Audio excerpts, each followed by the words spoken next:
Democrat candidate Alexandria Ocasio-Cortez, in the hours after Brett Kavanaugh was confirmed to the Supreme Court, tweeted support for abolishing the Electoral College to prevent more Kavanaughs. Ocasio-Cortez tweeting, quote, "It is well past time we eliminate the Electoral College, a shadow of slavery's power on America today that undermines our nation as a democratic republic."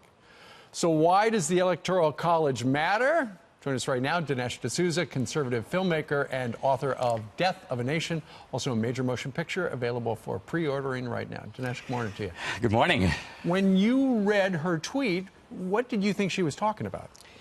Well, first of all, I think she's confusing the Electoral College with the 3/5 clause. The 3/5 clause was about slavery, and it had to do with an argument between the North and the South over representation.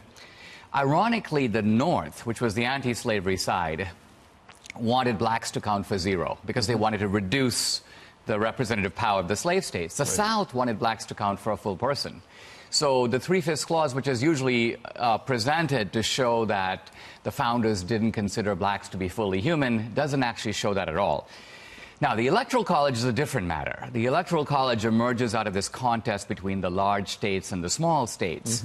Not an antiquated issue. We have that now. We have large states, we have small states.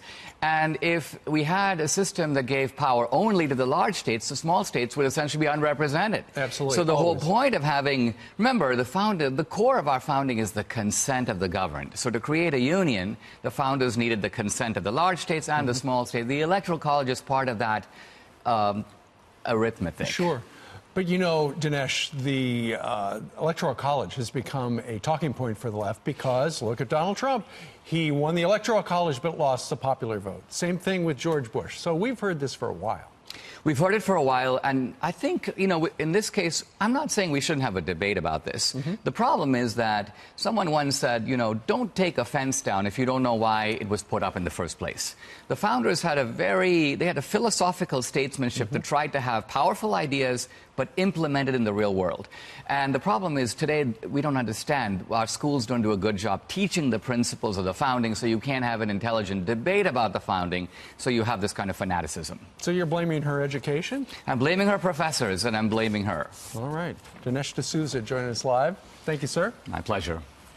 For the history lesson.